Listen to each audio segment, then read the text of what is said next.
Welcome. It's so good to be here today. And if you're joining us on Two Single Mums and a Donor Daddy, today is going to be a really great conversation. Yeah, I'm super excited. We have our first guest for our podcast, and I'm truly grateful to be able to have her on board. She is a busy mom, so we're so grateful that she said yes. And honestly, she was the first person I thought of when I thought about the interview. So I'm just so grateful.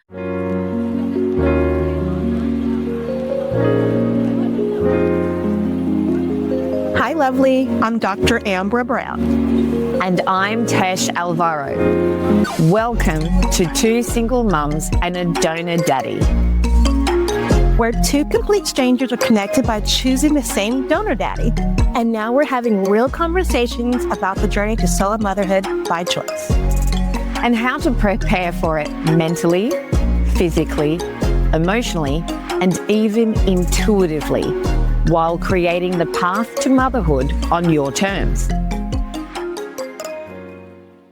So I'm going to do just a little bit of a brief, just how we met, and then I'm going to let her introduce herself a little bit more. So this is Shaylee. We met actually through like a Single Mom by Choice community Facebook group. And then it kind of ventured out to where it was split up into like a group where you live. So whatever city or state you live, divided into that. But we met through that and so excited because we kind of live close to each other. We live in the same areas of the city. And so we actually met up and had a chance to like really just talk a little bit more about our lives and how similar we are and how different we are. I'm just so grateful to be able to know that there's more than just being a single mom by choice. You don't always have them close by. So be able to have someone near you and can relate is really nice. So I'm just grateful to know her. So Shelley, do you want to introduce yourself a little bit? And then also if you could explain to our lovely listeners how your name came to be. Sure. My name is Coeli Jones. With the last name Jones, I guess my parents thought they should try a little harder. When my mom was 8 months pregnant, my father vanished. He went straight from work and didn't come home for hours. And my mom was panicking and she loves telling this story. And finally he came home and he's like, I found it. I found the name. And my mom was like, what are you talking about? He said, yeah, he was filming a commercial. My father was a camera operator. He was filming a commercial and there's a little girl in the commercial named Shaylee, spelled Shaylee. And so he asked the mom about the name and she said, oh, it's some weird Catholic something or other. I don't know. So he left and went straight to a Catholic church and found a priest and asked a priest about it.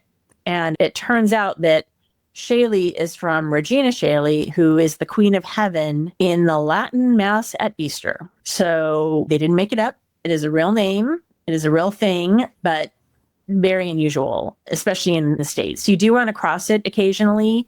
Interesting places like the Philippines. Apparently, it's a more common name in the Philippines. I'm not sure why that is, but I guess maybe they're more Catholic. But anyway, and my family's not Catholic. That is just happened to be that they said, okay, there, we found it. That's the name. So yeah, I'm a mom of twin boys and I had them when I was 50 years old. They're double donor babies. And I live in Tennessee, which is not a common place for SMCs, for older moms. I feel like I'm an outlier in almost every possible way, but I'm okay with it. Amazing. Yeah, that is amazing. And I love that despite just the age, like you just knew what you wanted and you pushed on. And I love that despite society, you know, how they view what age you should have a child and everything of that nature. So I'm just going to do what I want to do and it feels good for me. So I love that about you. So that's great. Yeah. Okay. So we have some questions for you. So we're going to get started. And you kind of touched on it a little bit. So, but you might be repeating yourself and that's quite all right. So I just want you to like really just describe or share with our audience, what was that like before you became a single mom by choice? What were you doing? And how was life before that? It's weird. When I think about it, I sort of had two lives before. So I grew up in Los Angeles and I was there. I played hockey and I coached hockey and I had Kings season tickets and I had a lot of friends and very sort of typical Southern California beachy life, lots of parties and bars and traveling. When I was 30, I moved in with someone and he played hockey too. And we had this very full, very fun sort of life. But I always knew the number one thing I wanted in the world was to be a mom. So after about 5 years living with him, one day, like out of the blue, said, I know you want kids. I don't. And I was like, okay. And so we broke up. And it's funny because I hadn't really been hinting, but all of my friends were hinting to him, like, it's time to pop the question. Where's the ring?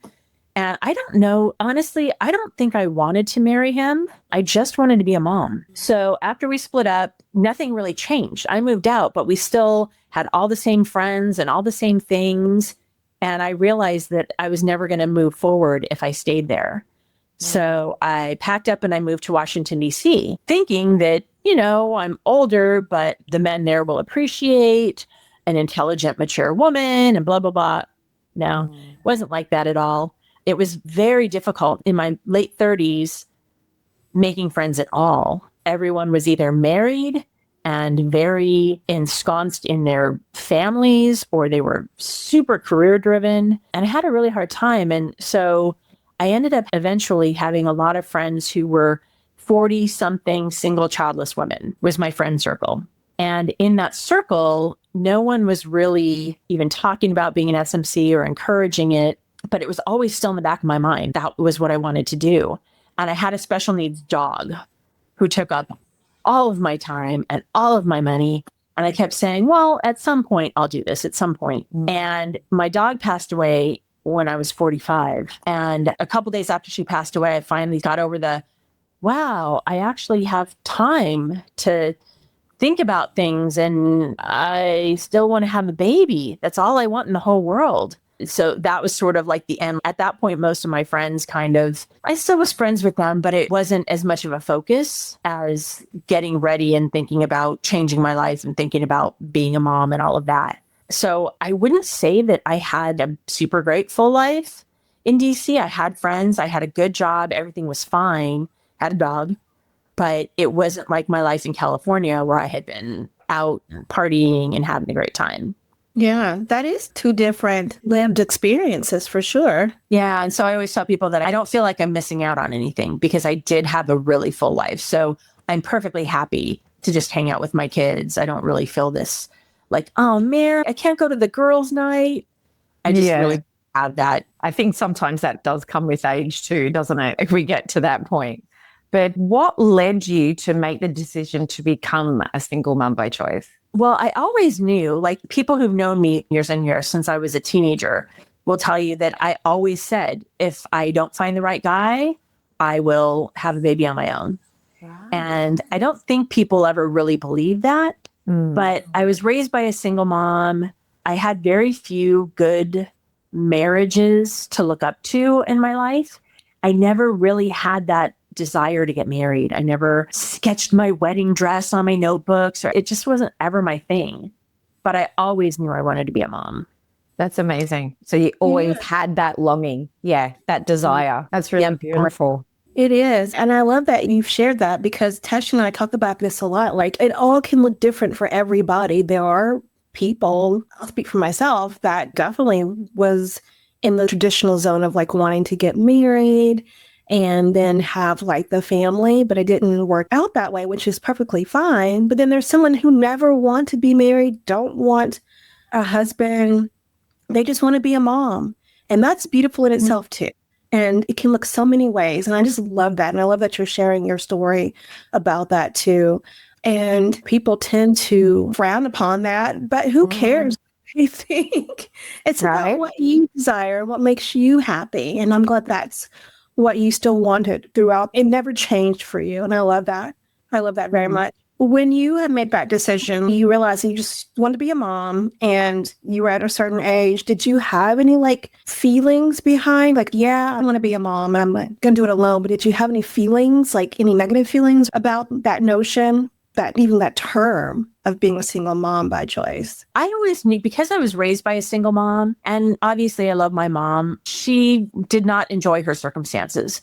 She didn't want to be a mom on her own. All she wanted was to find another husband. She was married to my sister's father, and then she was never married to my father. And this is what she wanted. It was much more important to her than being a mom. And so I always knew I could do better. And I was like, regardless of whether I'm doing this on my own or with someone or anything else, I can do better because my kids will always know that they are my priority. And so I always knew that there was a difference between a single mom by choice and a single mom by chance, just because of that.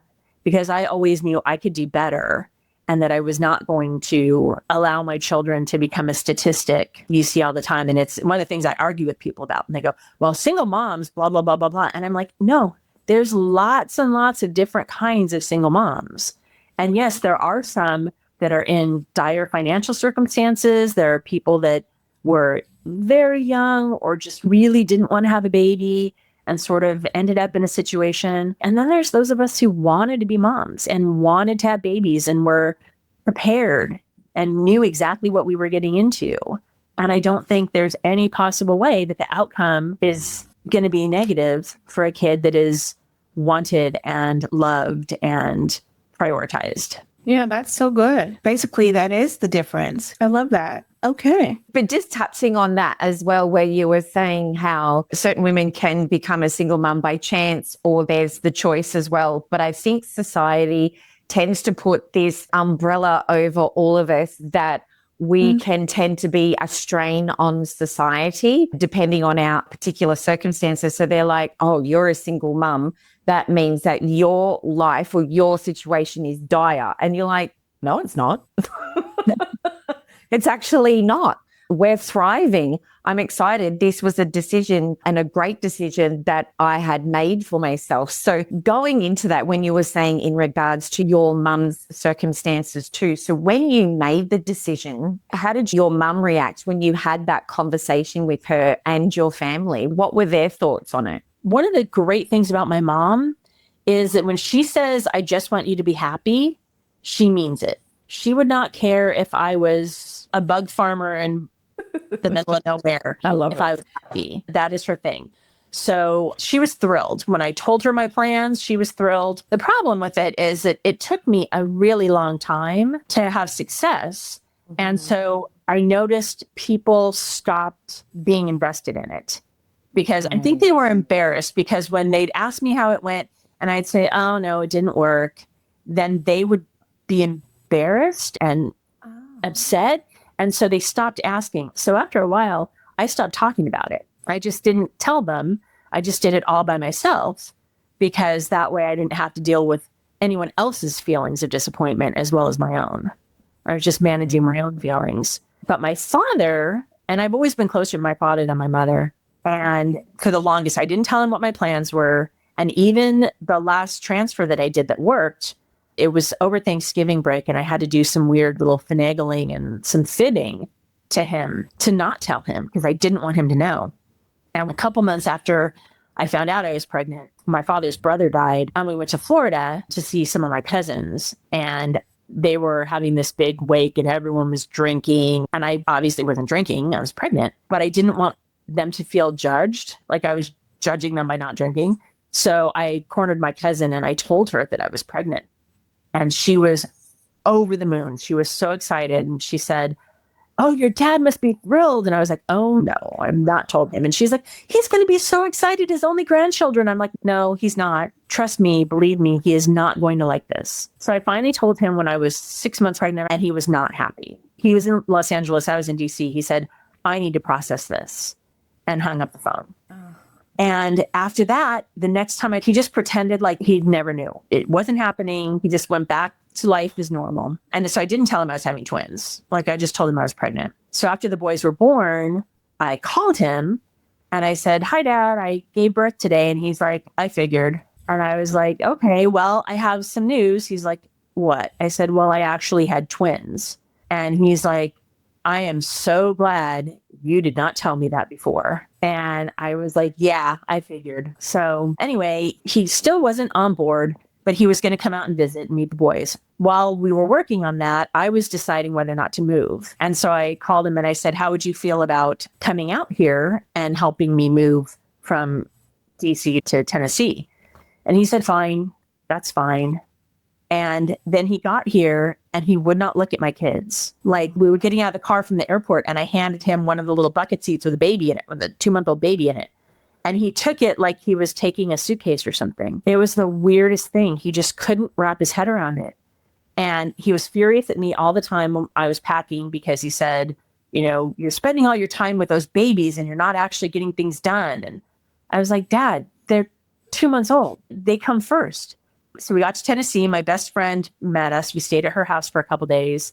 And she came running out.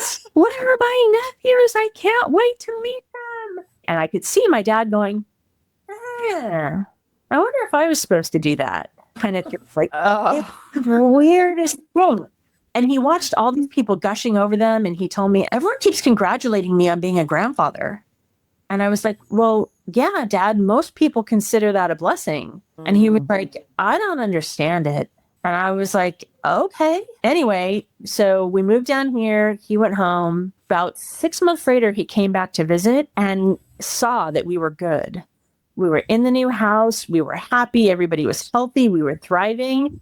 And it's like he went, okay, maybe she can do this. Right. And then he was fine. He was totally engaged with the boys. When he went home, every day he asked me for pictures. He got really like pictures all over his house, showed pictures all over his church, ran around like a whole different person. But it's like he really didn't think I could do it. And he couldn't relax until he saw that I could. So it wasn't a moral thing. He just thought it was a bad decision and couldn't understand why I would make my life so hard on purpose. And once he realized that we were okay, then he was okay. Then COVID hit and we didn't get to see him for a long time. And the last time he was here, my boys were about almost 3, I guess. And then he passed away. So he didn't get to spend that much time with them. But he did come around and was their biggest fan and my biggest fan and everything else. It just took him a really long time to wrap his head around the fact that this could be done without stress. And I wonder sometimes if it was because of my issue with my mom that he thought would repeat. And when he saw that it was different, then he was okay. I just wanted to touch on that again, just like, as you said, just going from his own personal experience, he was thinking that situation is going to arise again. So he's kind of held himself back until he could see that you were on your feet, you were fine, you had everything going. So it's like, oh, okay, it's actually not history repeating itself, so to speak, as well. So it's so interesting how family, and especially our parents, are going to react in these situations. So thank you so much for sharing that. That's really incredible. I always tell people, when people ask that same question, I'm like, give them time. You'd be surprised how often they'll come around if they have the opportunity. Yeah.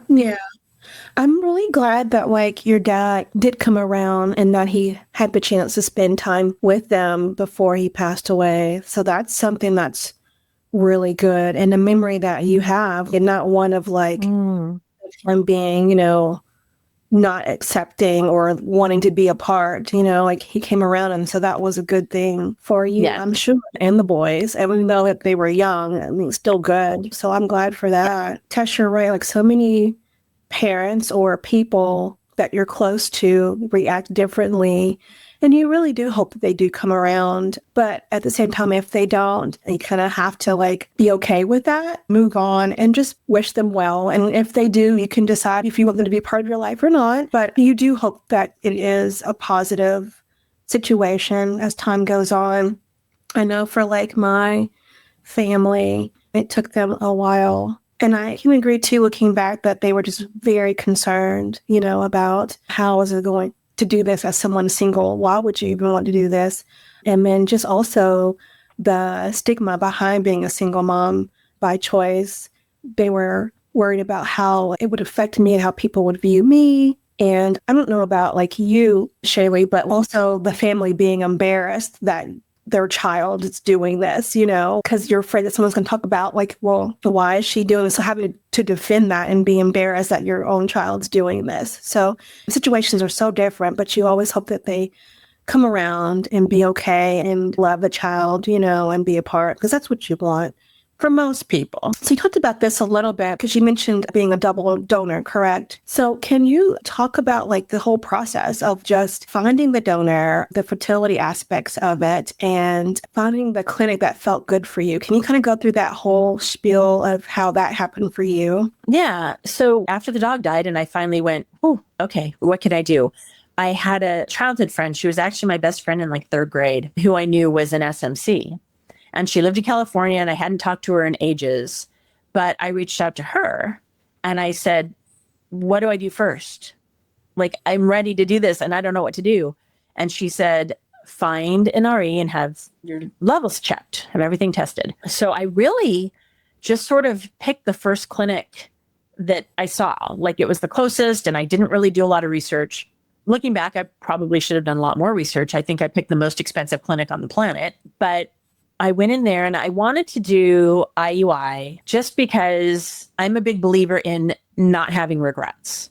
So I wanted to say, okay, I'm going to try the least invasive, the easiest thing first, because maybe it'll work. And then if it doesn't work, I can say, well, I tried. So I did a couple of rounds of IUI and it didn't work. And my clinic, because of my age, liked to do unmedicated IVF. Okay. I never completely understood it, but basically there's a theory that says for older women, it's better to do one egg at a time for IVF instead of trying to do the meds and do massive amounts of eggs. So that's what we did. We did a couple tries of that.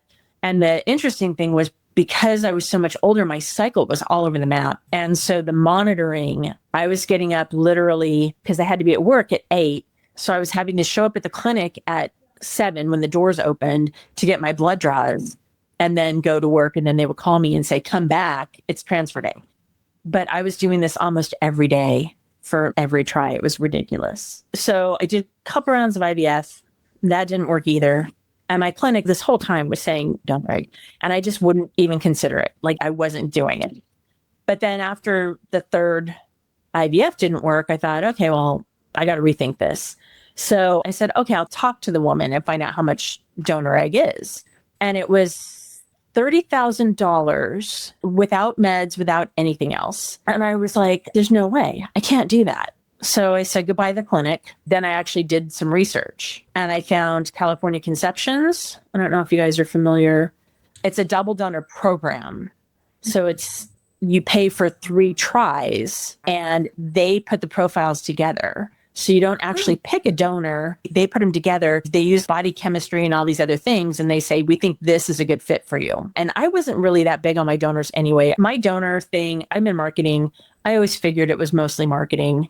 I don't really think that there's any men out there that are tall, handsome, with a dazzling smile, that are philanthropic, love music, love kids and animals, athletic. They're all athletic. I just never really bought into all of that. Yeah. So I picked my donor strictly based on health and then sort of a general looking like me, because I think a lot of SMCs figure life is easier if your kid looks like you. Mm-hmm. So the clinic that I ended up going with, the profiles they sent me, like, they were never blue-eyed blondes. They were always different. They sent me one that was, the egg donor was Hispanic, and I just trusted them. Yeah, they have great numbers, and they said, we think this is a good match for you. And I said, let's do it. So they're in California, so I had to fly back and forth to do transfers. And because I wasn't with an official clinic when I did testing, it all had to be in with other clinics, and they gave me a hard time. And it was a very difficult process. And I did 3 tries, it didn't work. And I was terrified of having twins. So I only transferred 1 at a time, even though the clinic would allow you to do 2. And after the third one failed, they said, okay, well, you want to buy another package? And I was like, I don't know.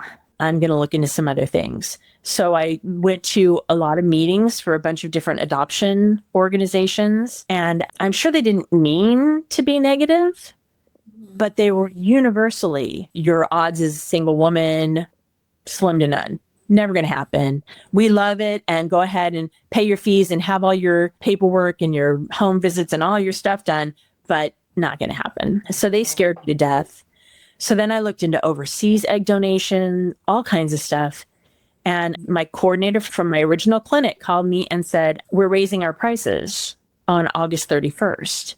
So if you want to do another package, they're going from $12,500 to $15,000. And she's like, if you want to do this, you need to sign up by August 31st. So I signed up on August 31st for another round. And when we did my first transfer with the second round, I said, let's do 2. I know it only increases my odds by like 5%. Let's do 2. And so immediately, so I don't know if this is something that you want to know or not. It might be too much information, but I knew like the second day that it worked because my pee smelled funny. Okay. Yeah. I swear. And I was at a conference for work. I was working in the booth and I got up in the morning, like the 4th or 5th day or something, and did my little stick and got the positive, took a picture of it, went running down and showed my bosses. Like I'm the only person I know whose first person I told was my bosses. And they were like screaming and jumping up and down and dancing in the hallway because the expo hall hadn't opened yet. And they were so excited for me. And it was so nice to have my first experience with telling someone, people being so excited. And then there was a shortage of progesterone and I couldn't get it anywhere. And I was at work and I didn't have a car and I didn't have anything. And I went online. This is not what you asked me, but I think this is a really interesting story. I went online into the SMC group and posted, does anyone have any idea where I can find this? And a woman, I don't even remember, I think she was in Pennsylvania, FedExed me a vial of progesterone from her stock and FedExed it to the hotel. And so I got it the next day. And then when I got home, I had brought the wrong bottle. I had a full bottle and an almost empty bottle. And when I was packing, I had grabbed the almost empty bottle.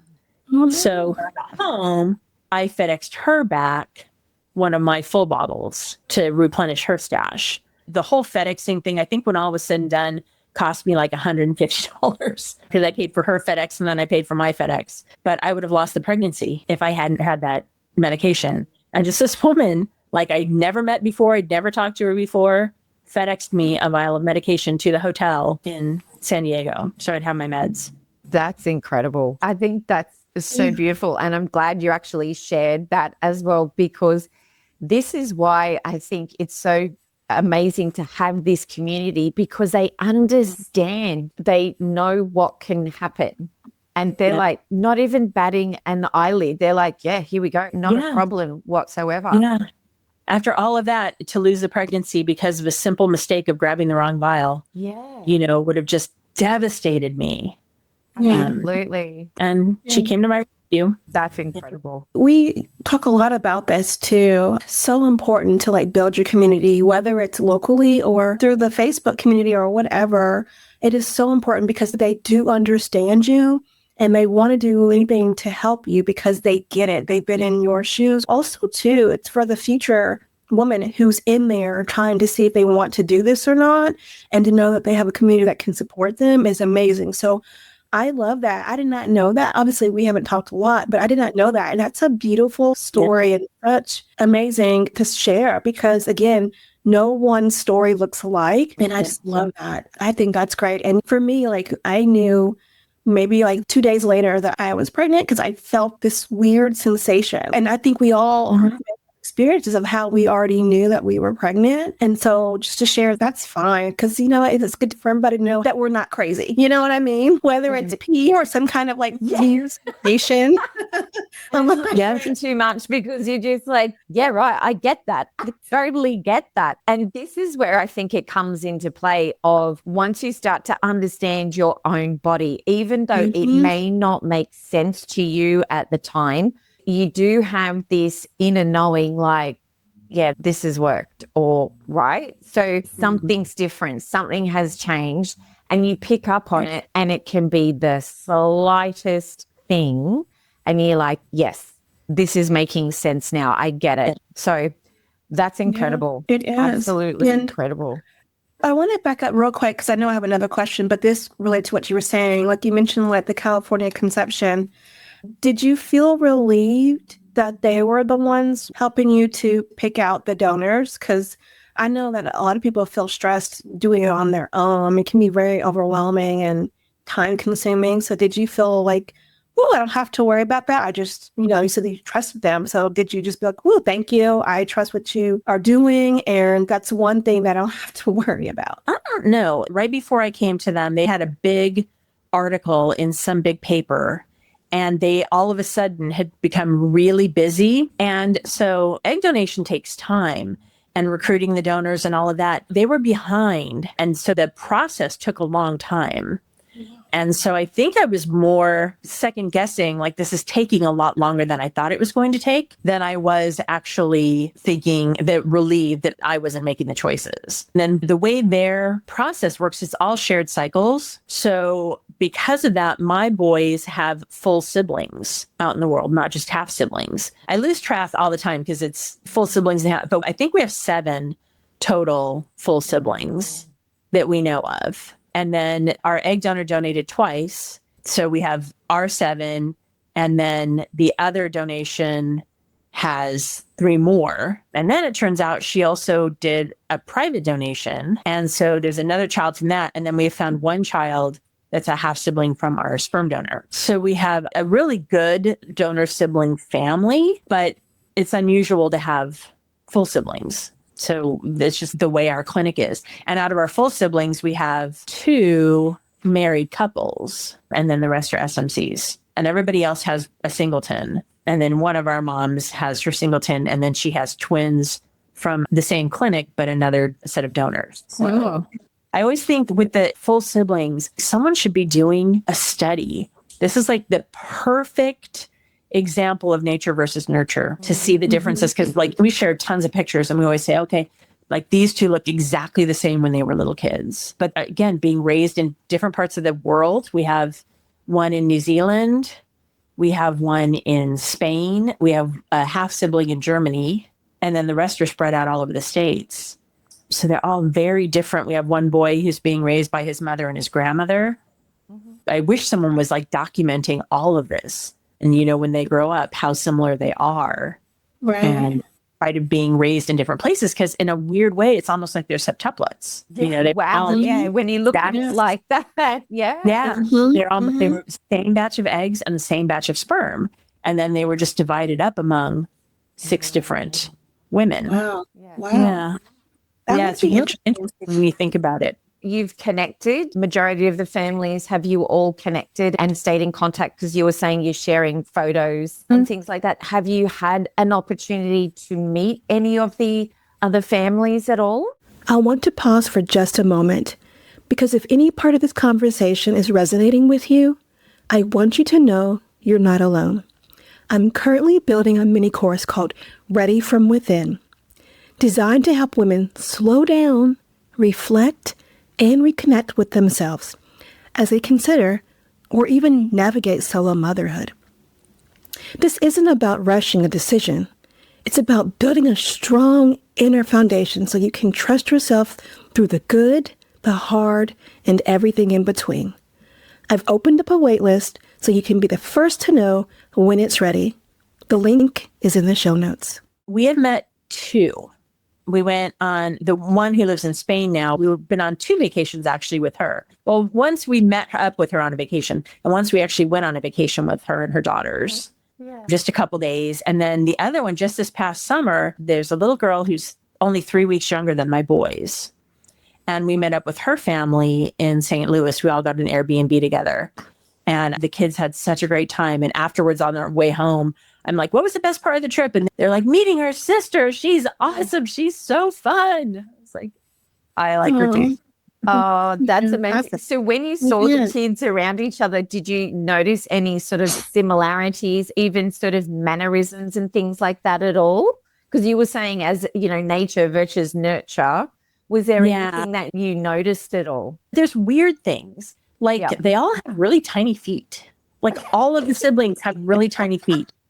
How cute. I used to panic about my boys. I'm like, their feet are so abnormally small. And then I started asking in the group, and all the moms were like, well, yeah, my kid has really tiny feet too. Okay. Strange. Even the taller ones have really small feet. They seem to have a lot of like similar food preferences and things. Like with the little girl, I don't want to say her name because I haven't asked her parents. But yeah, we were in St. Louis with, she had a lot of very similar food preferences to my kids. If you had just seen the 3 adults and the 3 kids, you would not have known which kids belonged to which parents. Wow. But the difference between my boys and her girl was very marked. My boys, like we went to the City Museum in St. Louis. If you guys ever get a chance to go, amazing place. I lost my boys for at least half an hour. I mean, lost, gone.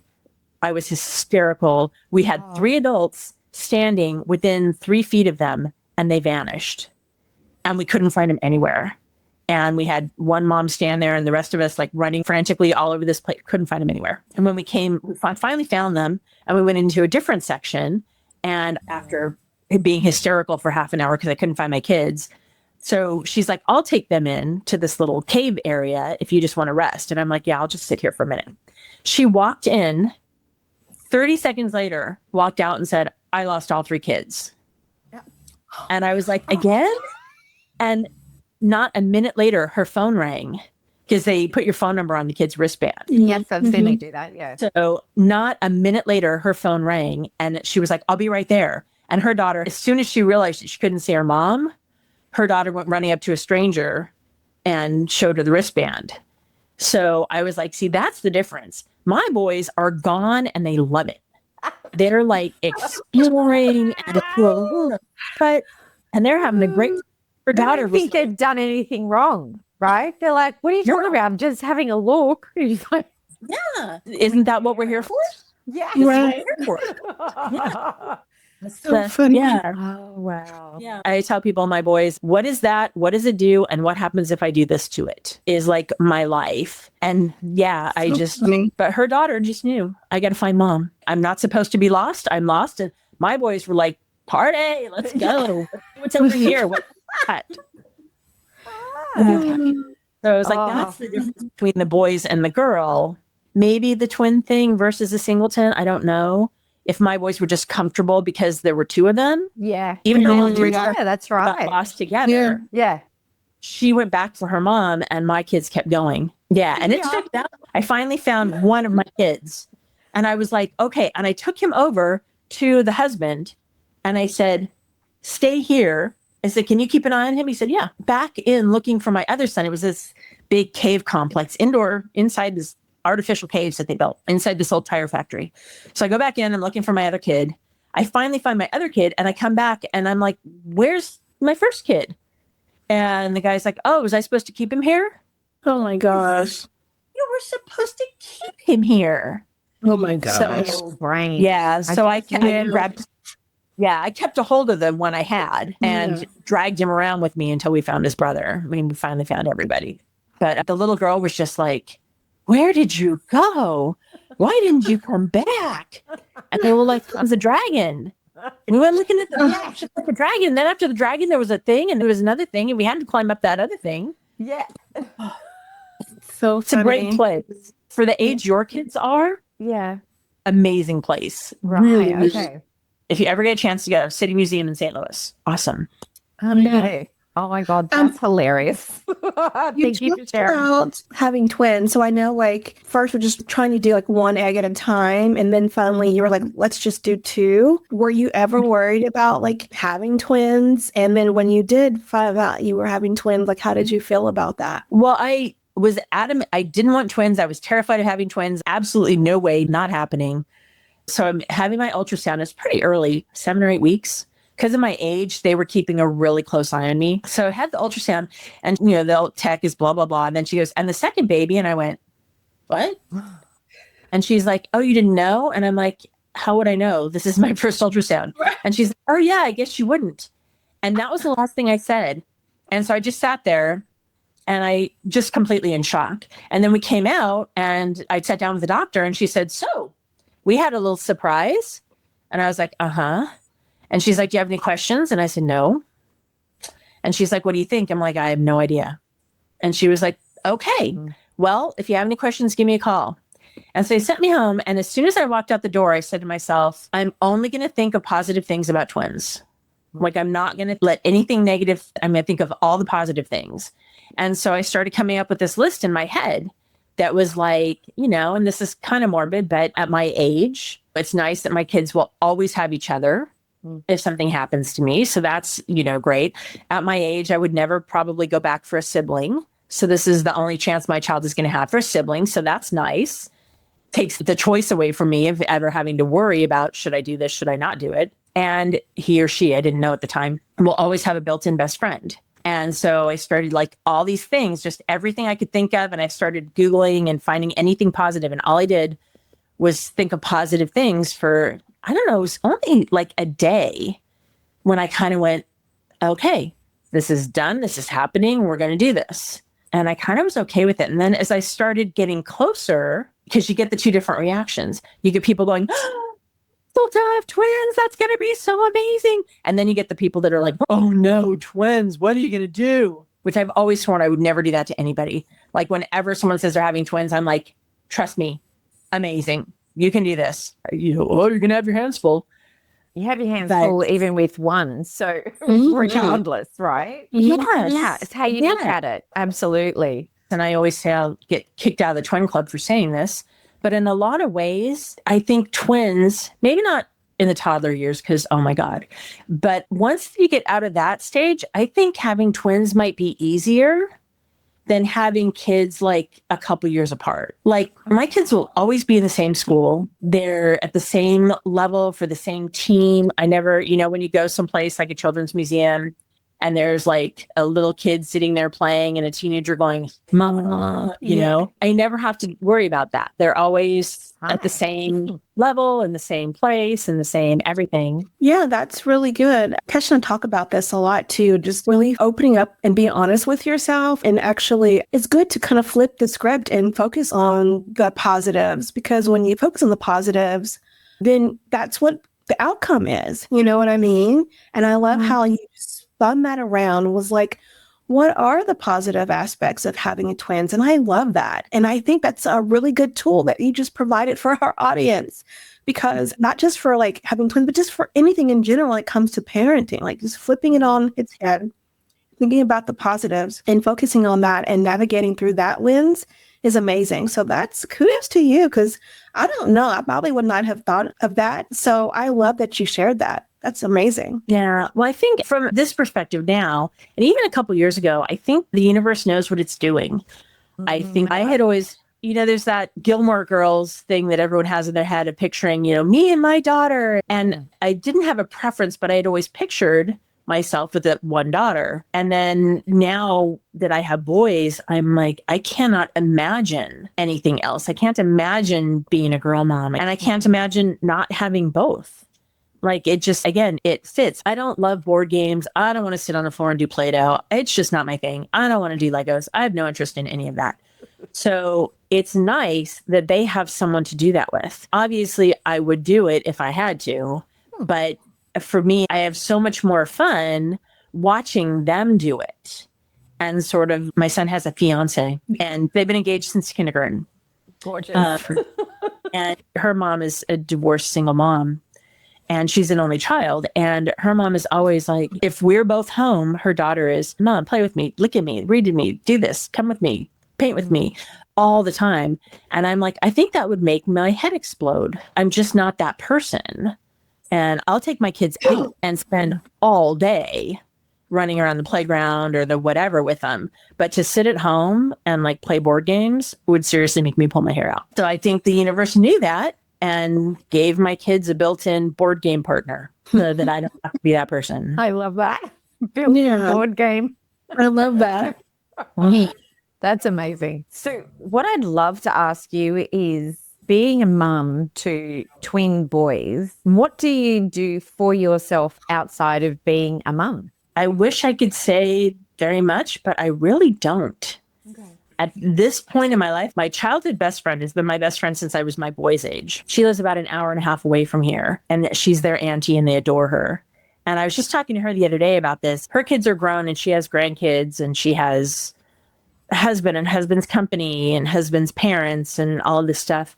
And she called me the other day and she said, I feel like I've lost me. Like I'm just the caretaker for everybody and there's no me left. And I said, it's funny because I feel the same way sometimes about being mom. Like sometimes I feel like there's no me, there's just mom and housekeeper and chauffeur and all the other, you know, the thousands of hats moms wear. sadly, I don't think I do enough for myself. And I go through phases where I sit there and I think, okay, starting tomorrow, I'm going to meditate every morning. And I don't. It just doesn't work that way. And I keep thinking, like, I thought, when the boys start school full time, things will be different. No, not really. So honestly, I don't think I do enough just for myself. And it's great insight and to see, because when we do become a mum, it's just our children then become the focal point. Right. So we're keeping them alive. We're keeping them supported, nurtured, love, all those things. So they do come to the forefront, and then we put ourselves, it's not like in a negative way by any means. It's just how life can progress when we become a mother ourselves. But how can we, and like you were saying, like, I want to do these things for myself, and then they get put on the back burner again.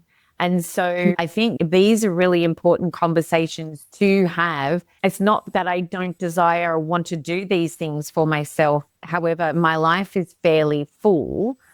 But where can I, in the pockets of my time, do little things, like you said, meditate or breathe or journal or just something, even if it is a couple of minutes in that quiet spot of your day, like first thing in the morning. Yes, sometimes our kids are awake before we're awake. What can I get in that's going to nourish myself in order to go, this has filled up my cup. I can really be the best version of myself, not only for me, but for my children as well. It's so important to highlight this, that we're not alone. A lot of us mums, this is life for us. So I think that's really important as well. So thank you so much for sharing that. I really appreciate that. Yeah. What parts of like pre-motherhood are still there with Shaylee? And then what parts have, I'd say, evolved over time? Yeah, I'm still the same person I was. The things I struggle with, like I always say, I have no domestic genes at all. I'm not a good cook. I'm not a good housekeeper. I don't craft. I don't sew. I'm not good at it. So like, it's kind of interesting to see how, as me, knowing that I'm terrible at this stuff, but now it's a huge chunk of my life is dealing with all of those things, is to see how I manage. And so a lot of times I feel like, yeah, this is still me trying to do these things that I hate and trying to make the best of them. And my kids roll their eyes at me because I put on like this crazy 80s station on Pandora. And it's like the only way I can clean anything is if I have 80s music on while I'm cleaning, and then constantly going, you guys, listen to this song. This is so great. And they're just like, Mom, please just listen.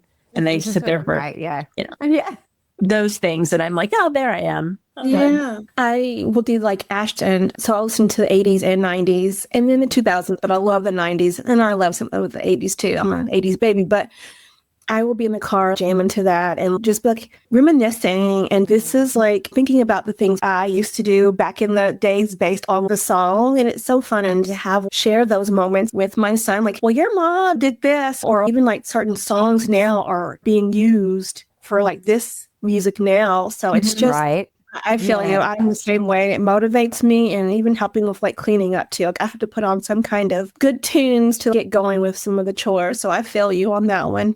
No, it's good. It's nice to see that there's parts of us. My son asked me the other night, he goes, Mum, what games did you play as a kid?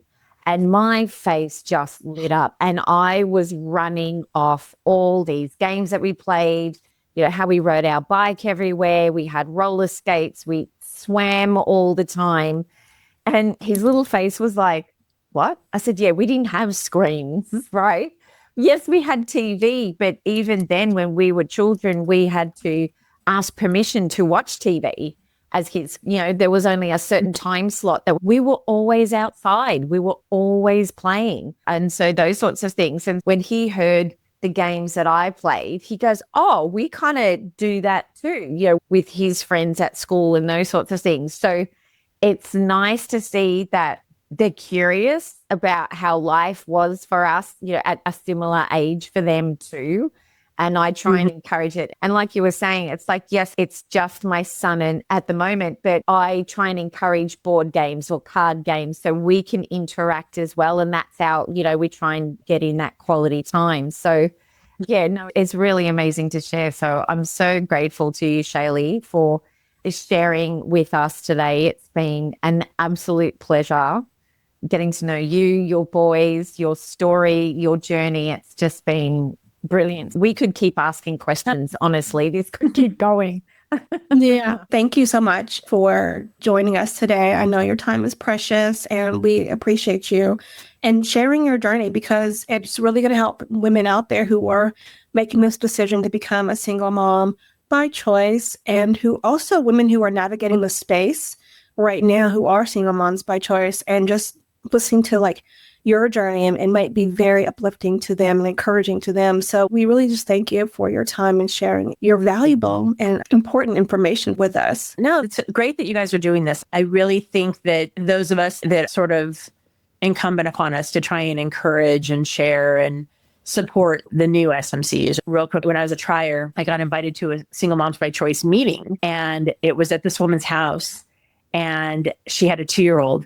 And the house was a mess. And the lawn, her house was the same size as mine. It was a little tiny townhouse. The lawn needed to be cut. The kid had grape juice all down the front of his shirt. And she was happy. And the boy was happy. And I remember thinking, well, I can do this. I can have a messy house and a kid with grape juice on an unmowed lawn.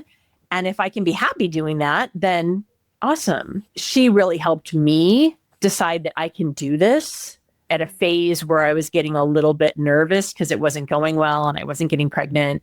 And I was starting to think maybe the universe was trying to tell me it wasn't for me. And then meeting her and seeing that her life was a little crazy and a little chaotic and not perfect, but everybody was thriving, was really good for me. So I feel like if we can pay that forward to the upcoming people, then we should try and do that. Absolutely. And we're just happy to be doing this. This lights us up. But I think Tesh and I both agree, like, we just didn't have anybody to really just have that guidance and what that looked like. So to be able to provide that for others is really important to us. Absolutely. So thank you again, Shaylee. It means the world to us. And yeah, we're going to continue this. So thank you again. Yes. Oh, I love that. All right. That's so sweet. That's such a great way to end. It is. I just want to. My mom Yeah. Love it. It's brilliant. So thank you. However you're listening, or on YouTube, Spotify, if you have any questions, please provide them in the comments below. We'd love to hear from you. You can also reach us on our social media as well. So via message, we'd love to connect. So any questions in regards to this topic today would be greatly appreciated. So thanks again. Absolutely. Make sure that you rate and follow us and share with someone who might be interested. And thank you so much, Shaylee. We appreciate you. Yep. Thank you. Thanks. All right.